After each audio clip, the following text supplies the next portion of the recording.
no país onde surgiu a Covid-19, a economia está mais forte do que nunca neste ano. O governo chinês registrou na segunda-feira, 19/10, um crescimento de 4,9% entre julho e setembro em comparação com o mesmo período do ano anterior.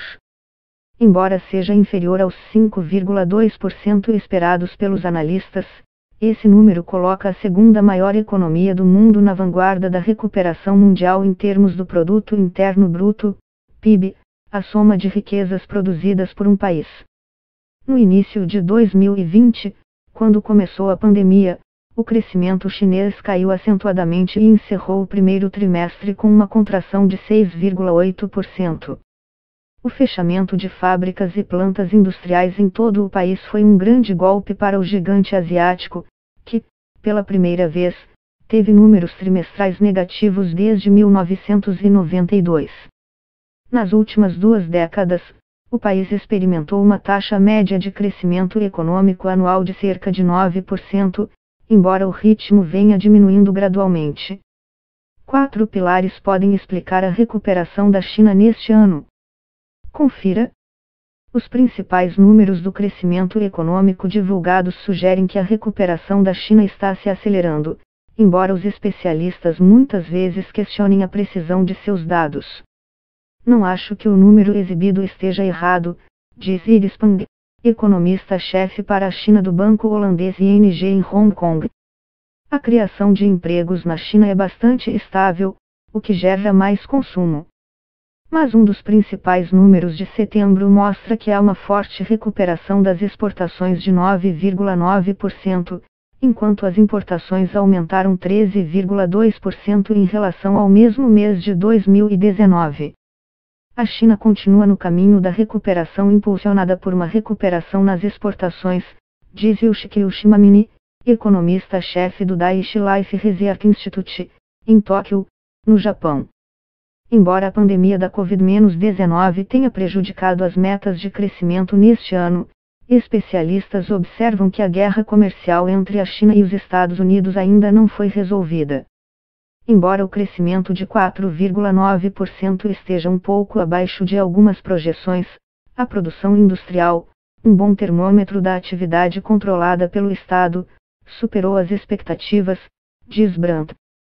No início deste ano, o Banco Central da China intensificou o apoio ao crescimento e aos empregos depois que as restrições generalizadas às viagens sufocaram a atividade econômica.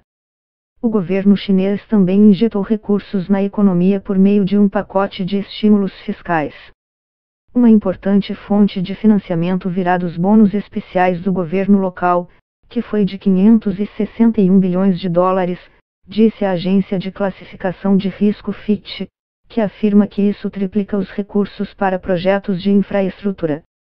Esse padrão de financiamento acabará se traduzindo em gastos, acrescenta.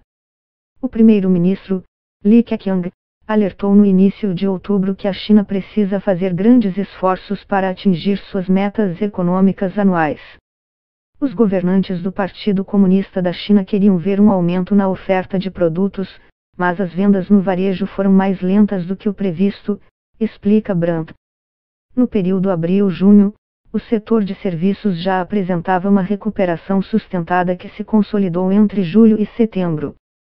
O setor terciário cresceu 4,3%, segundo dados oficiais, sustentado principalmente por empresas de software e informação, telecomunicações, transportes, além de serviços financeiros, estas últimas com alta de 7%.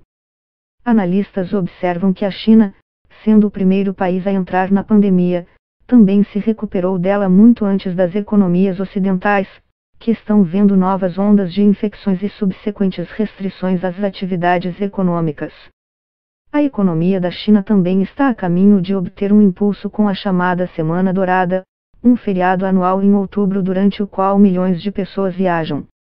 Com os destinos internacionais de portas fechadas, os chineses têm viajado e gastado no país, gerando um impulso para a recuperação. Segundo dados do Ministério da Cultura e Turismo, houve movimento de 637 milhões de viajantes na China durante o feriado de 8 dias, com receitas equivalentes a 69,6 bilhões de dólares. As vendas isentas de impostos na província de Hainan mais que dobraram em relação ao ano passado 150%, com base em dados da alfândega local. Os turistas e viajantes domésticos provavelmente ajudaram a manter a recuperação, gastando seu dinheiro em casa, já que as restrições globais impedem que eles viajem para o exterior, diz Brandt,